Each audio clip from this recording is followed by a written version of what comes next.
அஸ்ஸலாமு அலைக்கும் வரஹ்மத்துல்லாஹி வபரகாத்துஹு. நிக்காஹ் என்பது திருமணம்.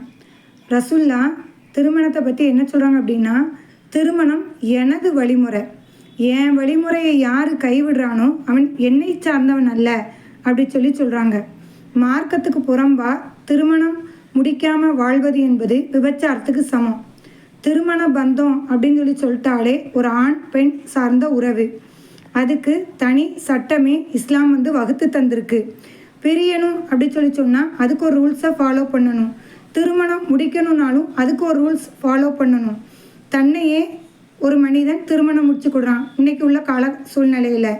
அப்புறம் தன்பால் உறவையே திருமணம் முடிச்சுக்கிறான். ஒரு ஆண் ஒரு ஆணையோ, ஒரு பெண் ஒரு பெண்ணையோ. அப்புறம் பிடிச்ச வரைக்கும் வாழலாம், பிடிக்கலை அப்படின்னா அபத்தமான ஒரு காரணங்களை சொல்லி விலகி போகலாம். இப்படி ஒவ்வொரு வகையான விஷயங்களும் சொல்கிறாங்க. அதுக்கு ஒரு சங்கமே எடுக்கிறாங்க. ஆனால் இஸ்லாத்தில் இது கூடுமா அப்படின்னு பார்த்தா கட்டாயம் கூடாது. ஓரின சேர்க்கைக்காண்டி அல்லாஹு தாலா ஒரு சமுதாயத்தையே அழிச்சிருக்கான். இந்த ஓரினை சேர்க்கை மட்டும் இன்றைக்கி இன்ஷா அல்லாஹ் பார்ப்போம்.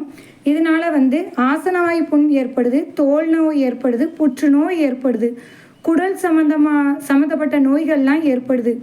இந்த ஓரினை சேர்க்கை உள்ளவங்களுக்கு மனநோய் மற்றவங்கள விட இவங்களுக்கு 3 மடங்கு அதிகமாக இருக்குமா. அதனால் இவங்க மன ரீதியான பாதிப்புக்கு அதிகமாக ஆளாகிறாங்களாம். இதனால் இவங்கள்ட்ட மனச்சோர்வு, பதட்டம் இது போன்ற விஷயங்கள் ஏற்படுது. இஸ்லாம் ஒரு விஷயத்தை நம்மளுக்கு வலியுறுத்துச்சு அப்படின்னு சொன்னாலே கட்டாயம் அது நமக்கு உண்டான நலவுக்காக மட்டுமே.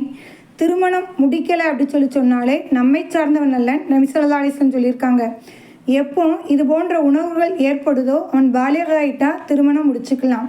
இதுதான் இஸ்லாம் வகுத்து தந்த பாடம். இது விபச்சாரத்தை விட்டும் நம்மளை தூரமாக்கும். இது போன்ற பாவங்களை விட்டு தூரமாக்கும்.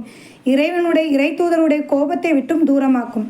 எல்லாமல்ல அல்லாஹ் தாலா நல்ல முறையிலே நிக்காஹ் என்னும் பந்தத்தை நம் அனைவருக்கும் ஏற்படுத்தி தருவானாக. அஸ்ஸலாமு அலைக்கும் வரஹ்மத்துல்லாஹி வபரகாத்துஹு.